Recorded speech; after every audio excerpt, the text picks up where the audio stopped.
Bismillahirrahmanirrahim. Qul huwallahu ahad, Allahus samad, lam yalid wa lam yulad, wa lam yakul lahu kufuwan ahad. Assalamualaikum warahmatullahi wabarakatuh. Sahabat sekalian, berjumpa kembali kita di channel ini. Kali ini kita akan membuat sebuah reaksi terhadap seorang murtadin yang juga katanya berasal dari Aceh. Namanya adalah Effendi Usman. Saya merasa perlu membuat sebuah reaksi karena dia sering membawa-bawa nama Islam dan Aceh dalam narasi-narasi yang dia buat.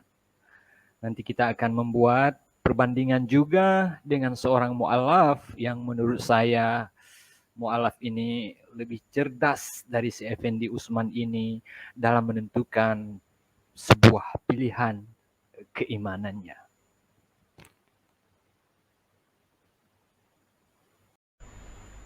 Sebelum kita lanjut lebih jauh, kita simak dulu video si murtad yang aduh kasihan ini.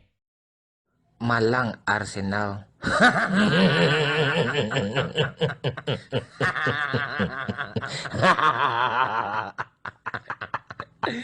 Semuanya MU, Chelsea, Tottenham, Liverpool, City udah pada lolos semua. Kok Arsenal aja yang enggak ya?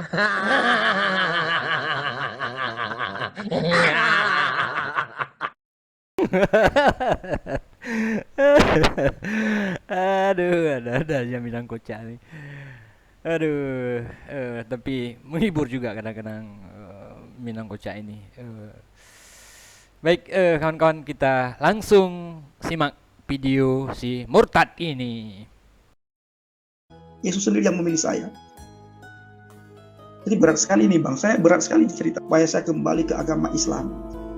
Mama berpikir saya masuk Kristen dibayar. Saya mencari dunia, kata mama saya di situ. Saya mencari uang, saya menjual akidah. Itu intinya bang ya, intinya. Padahal kalau saya masuk menjadi orang Kristen itu tidak gampang. Menjadi orang Kristen itu tidak mudah. Dan mama saya di video tadi berkata supaya hati saya terbuka kembali untuk agama Islam. Mana ada susah kalau kita mau masuk agama Kristen. Senang aja tuh. Tinggal kita datangi pastor-pastor mereka, datangi ke gereja mereka. Jadi itu, mana nggak susah, langsung mereka terima. Nggak perlu banyak syarat. Yang susah itu kamu ketika kamu mau masuk Islam. Ketika orang-orang itu mau masuk Islam, disunat. Tidak boleh ini, tidak boleh itu, tidak boleh makan babi, tidak boleh minuman keras. Banyak larangan, tidak boleh berzina dan sebagainya. Kalau di Islam itu yang agak berat. Ya, Effendi Usman, terbalik kayaknya kamu nih. Coba deh. Ini apa namanya? Review lah sedikit memori kamu itu ketika dulunya kamu masih Islam. Nah, kamu mungkin nggak sanggup puasa. Karena berat itu puasa. Ya kan? Sampai 30 hari itu bulan Ramadan kita harus puasa. Nah, sementara mungkin di agama kamu sekarang ini tidak ada kewajiban puasa seperti kewajiban puasa di dalam Islam. Ya, Effendi Usman ya, Effendi Usman. Jadi memang nasib kamu lah, Effendi Usman. Ya masuk gua aja decil lagi kan.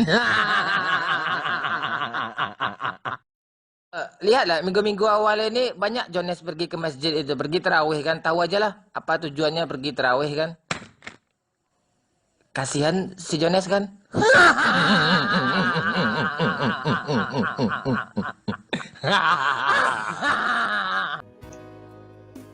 Saya ingin katakan kepada teman-teman semuanya dan juga kepada mama, pintu hati saya, pikiran saya, hati saya ke semua agama terbuka.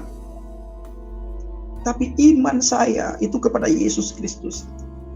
Karena satu-satunya pribadi yang menyelamatkan kita adalah Yesus Kristus. Tidak ada pribadi yang lain. Walaupun dikatakan dalam Al-Quran, Inna dina indallahi Islam, agama yang paling benar di sisi Allah adalah agama Islam. Tetapi yang menyelamatkan manusia itu bukan agama, tetapi Yesus Kristus. Maka dari itu, kita tidak pernah mendapatkan satu ayat pun di dalam Al-Quran di mana Allah memanggil orang Islam di dalam Al-Quran. Ya ayyuhal islamu yadkhulu ilal jannati, wahai orang-orang Islam, datanglah dan masuklah ke dalam surgaku. Allah nggak pernah memanggil orang Islam. Kalau kita melihat dalam Al-Quran di ayat yang lain, Allah berkata, Ya ayyuhalladzina amanu, wahai orang-orang yang beriman. Tuhan memanggil orang-orang yang beriman, bukan orang yang beragama. Maka dari itu, Bang Apose, saya berat sekali untuk mengomentari ini, saya berat sekali. Waduh, kenapa mereka harus selalu bawa-bawa Islam dalam percakapan mereka? Padahal mereka lagi berbincang-bincang di kalangan mereka sendiri.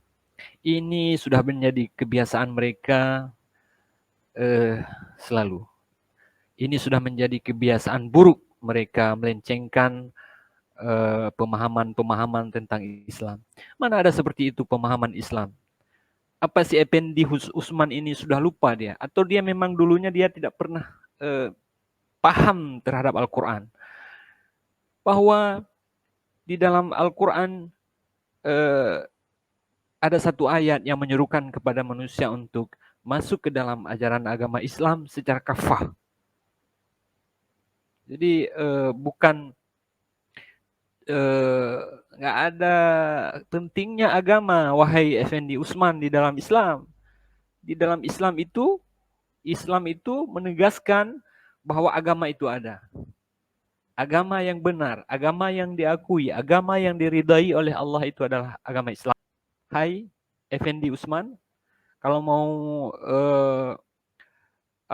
membicarakan Islam, kamu harus belajar dulu tentang Islam dengan benar.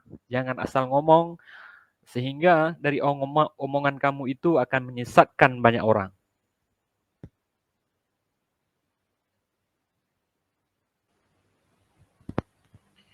Ini saya tempeleng lagi Effendi Usman ini dengan ayat Al-Quran ya. Dalam surah Al-Maidah ayat 3, Allah berfirman, Al-yawma akmaltu lakum dinakum wa atmamtu alaikum ni'mati wa raditu lakumul Islam madina. Artinya, pada hari ini telah aku sempurnakan agamamu untukmu dan telah aku cukupkan nikmatku bagimu dan telah aku ridai Islam sebagai agamamu. Camkan itu Effendi Usman, baca lagi Al-Quran itu baik-baik, baru kasih komentar. Jangan seperti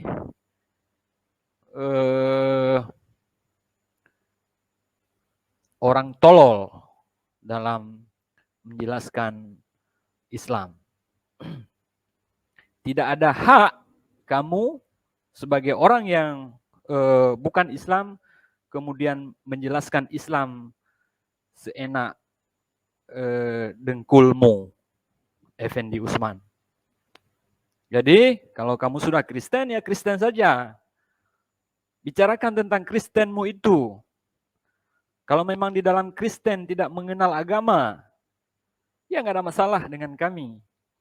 Tapi di kami, di Islam, itu jelas. Islam itu adalah sebuah agama. Dan itu ajaran kami. Jangan diobok-obok. Jangan diobrak-abrik. Jangan diartikan seenak dengkulmu, Effendi Usman. Ya, saya tidak akan membahas tentang Kristen. Itu urusanmu, keyakinanmu, agamamu. Kalau kamu juga tidak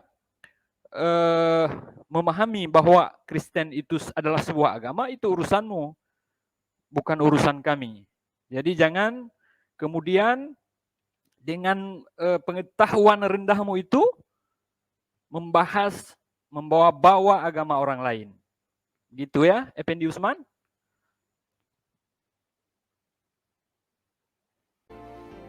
Sangat berat, Bang. Sangat berat. Saya satu-satunya anak mama. Saya sampai detik ini sangat merindukan mama. Sangat merindukan. Tapi satu hal yang saya pasti tahu, mama saya sangat bangga dengan saya walaupun saya sudah menjadi orang Kristen. Di mana ada satu perubahan dalam diri saya sebelum dan sesudah saya mengenal Yesus Kristus. Mama saya tahu, semua teman-teman saya di Aceh tahu, teman-teman saya di pesantren tahu bahwa saya sebelum mengenal Kristus, saya bukan orang baik. Saya orang hidup dalam keadaan huru-hara, segala macam. Saya melakukan apa yang dilarang oleh agama. Itu saya lakukan.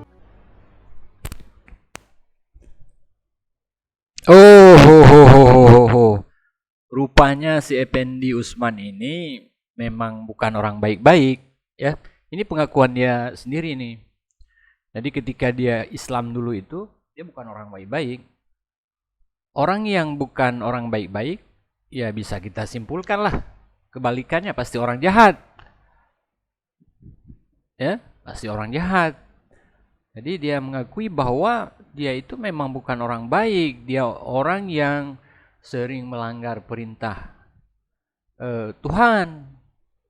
Jadi pantaslah dia dijauhkan oleh Allah Subhanahu wa taala dari agama yang benar ini. Karena dia memang sering membantah, sering melanggar aturan-aturan Allah. Apa yang disuruh Allah mungkin dia tidak pernah kerjakan, apa yang dilarang itu yang dikerjakan. Saya pikir memang orang-orang seperti ini tidak perlu dipelihara di dalam Islam. Menjadi duri dalam daging, menjadi racun dalam tubuh kita. Jadi kalau memang dia memang tidak ada potensi untuk kebaikan, memang potensinya besar jahat, ya monggo silakan keluar dari Islam. Pilih ajaran yang sesuai dengan kamu, wahai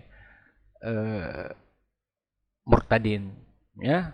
Jadi saya pikir dari satu sisi hikmahnya bagi kita adalah, bagi kita kaum muslimin adalah bahwa orang-orang jahat seperti ini hengkang dari kita. Jadi syukur alhamdulillah kalau memang seperti itu, Effendi Usman, ya. Syukur alhamdulillah kamu tidak lagi berada di tengah-tengah kita.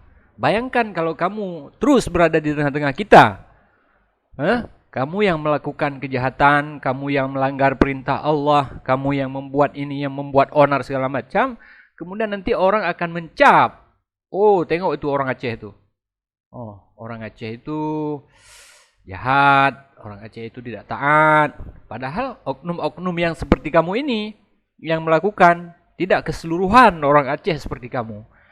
Jadi begitu ya, Effendi Usman.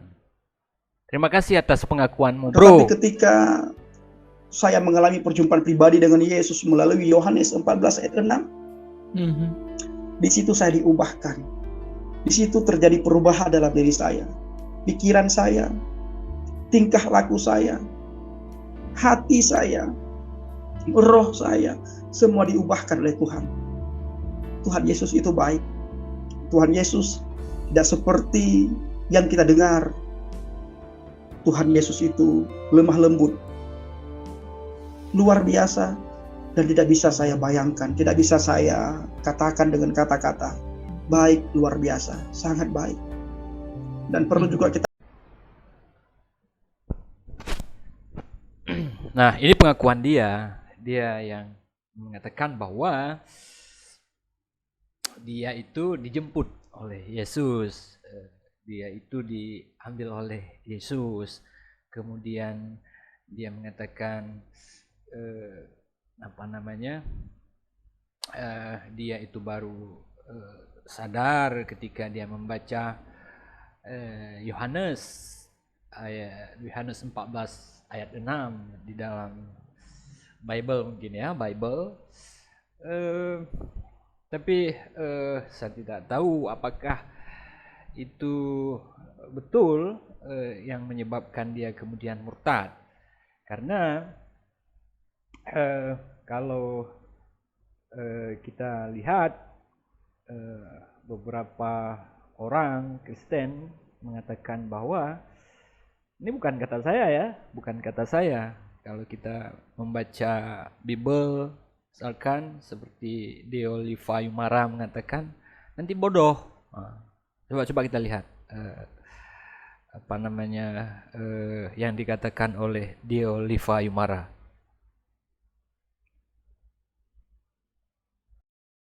Suka, bebas aja. Kalau saya nggak perlu juga yang begitu-begitu. Yang penting saya roh Tuhan ada di saya hidup dalam kehendak Tuhan, selesai, titik. Ngapain saya baca Alkitab tiap hari juga, buat apa? Bodoh saya nanti. Apalagi sahur bangun sendiri, nggak ada yang bangunin kan.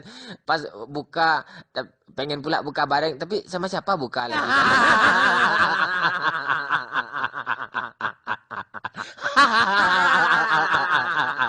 Ketahui Mama dan teman-teman yang lain bahwa Alkitab itu tidak pernah tergantikan oleh kitab-kitab sebelumnya, oleh kitab-kitab yang lain.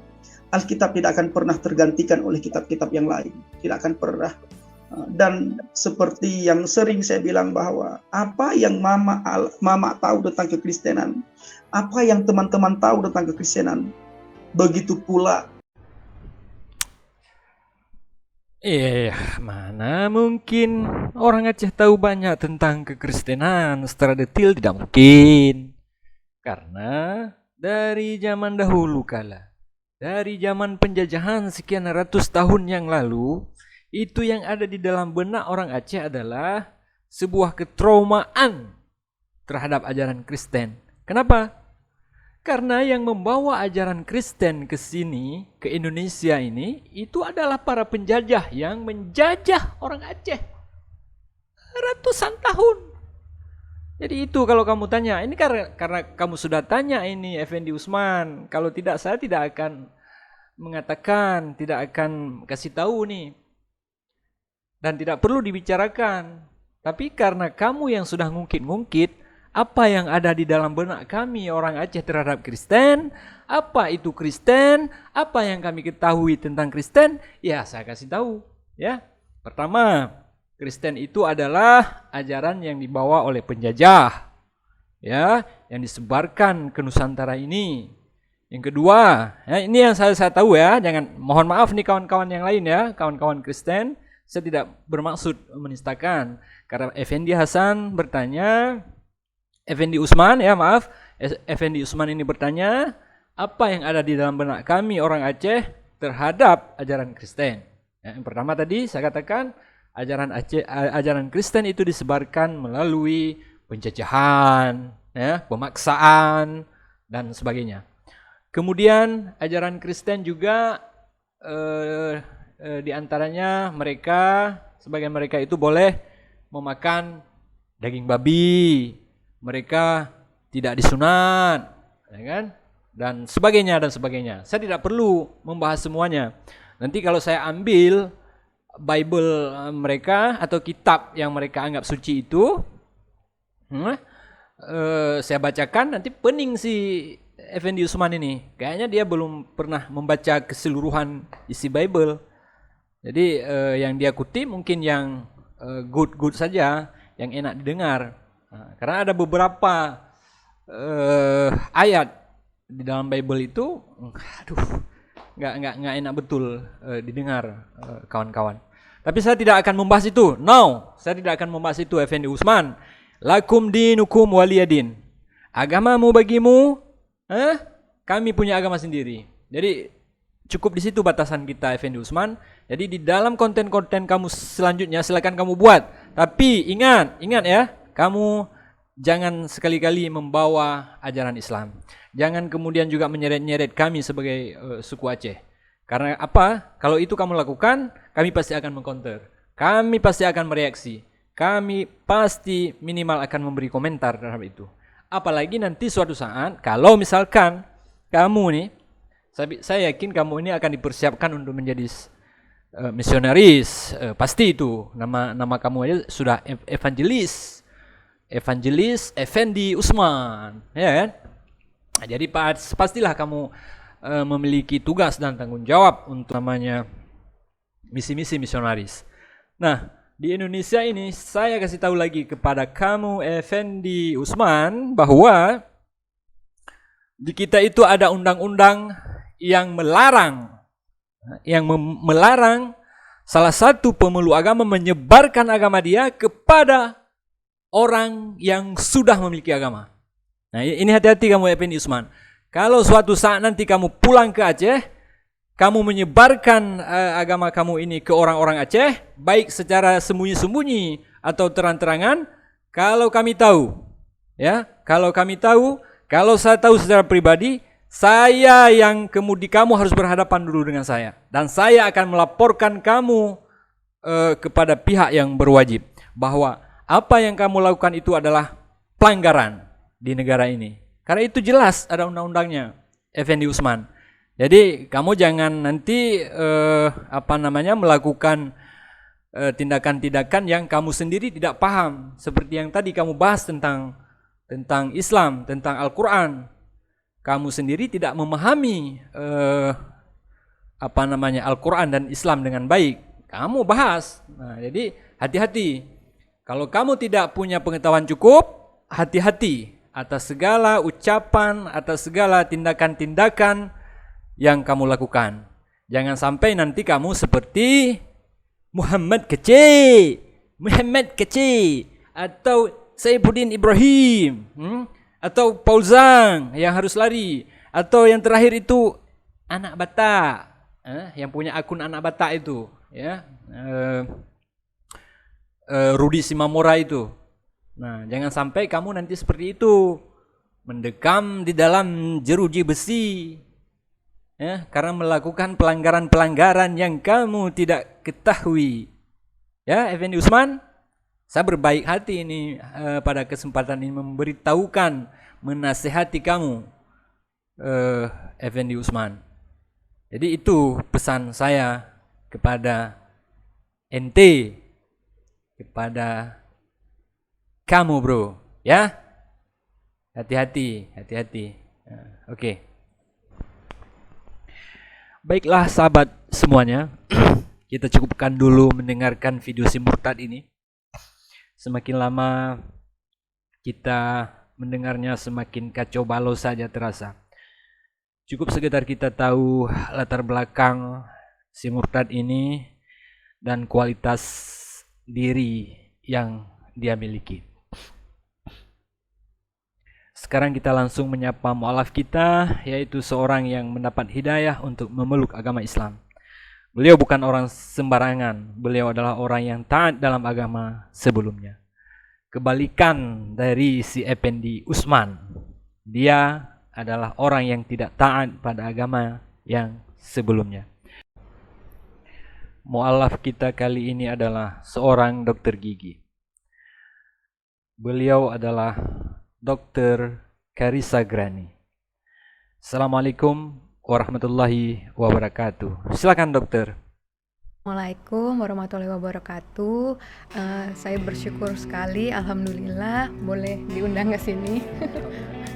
Perdana juga nih untuk sharing ini gitu ya. Di hadapan media sih gitu. Kalau latar belakang saya lahir 26 Juli 1984. Jadi mau 37 tahun ini. Dari kecil dibesarkan dalam keluarga Kristen. Kemudian saya 2010 menikah. Kemudian sampai saat ini dikaruniai 3 anak. Nah, mantan suami saya hamba Tuhan ini ya. Kemudian dia biasanya identitasnya apa lagi?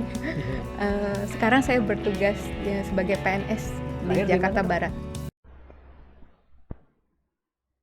Sekarang mari kita dengar apa penyebab atau apa alasan dari dokter ini memilih memeluk agama Islam.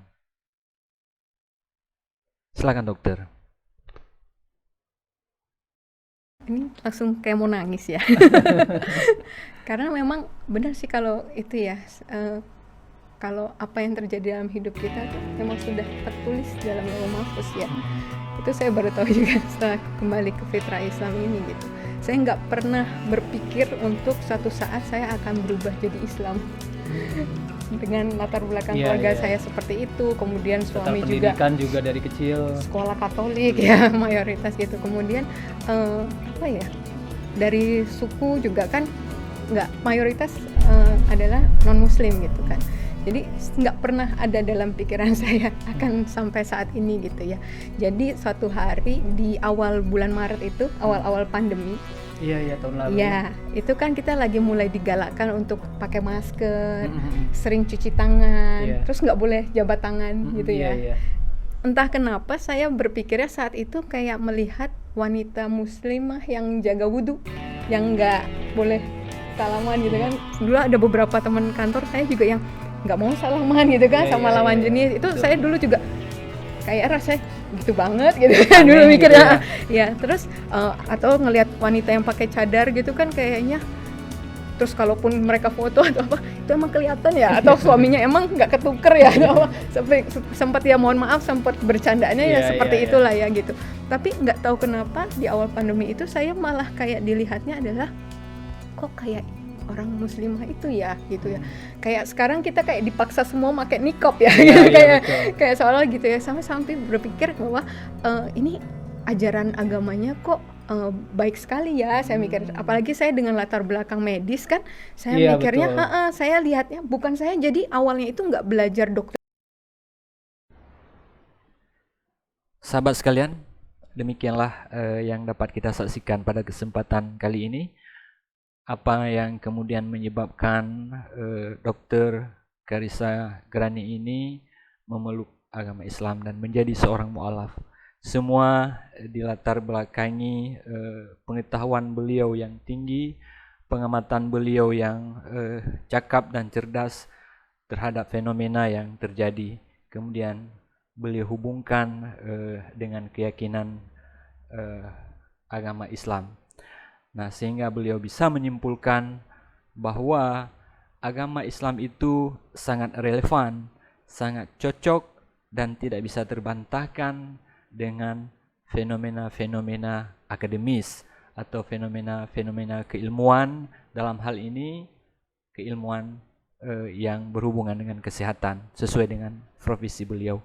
Kalau kita bandingkan dengan tadi si murtad kita yang pertama tadi itu, si murtad yang tadi kita bahas di awal, si Effendi Usman, kenapa dia kemudian memilih menjadi seorang murtad? Sangat berbanding terbalik, bagaikan langit dan bumi ketika kita bandingkan dengan Dr. Carissa Grani ini. Baik dari segi keilmuannya, baik dari segi logika yang kemudian dia paparkan, kemudian juga dari ketaatan, dari pemahaman kepada agama mereka sebelum mereka beralih keyakinan ke keyakinan yang baru. Jadi begitulah yang dapat kami sampaikan pada kesempatan yang berbahagia ini. Insyaallah di lain waktu kita akan menghadirkan konten-konten yang bermanfaat juga bagi kita dalam rangka memperkuat keimanan dan mengcounter hal-hal syubhat yang diutarakan atau disuarakan oleh para murtadin. Semoga video ini bermanfaat bagi kita semua, dan lebih dan kurang saya mohon maaf yang sebesar-besarnya. Billahi taufik wal hidayah. Wassalamualaikum warahmatullahi wabarakatuh.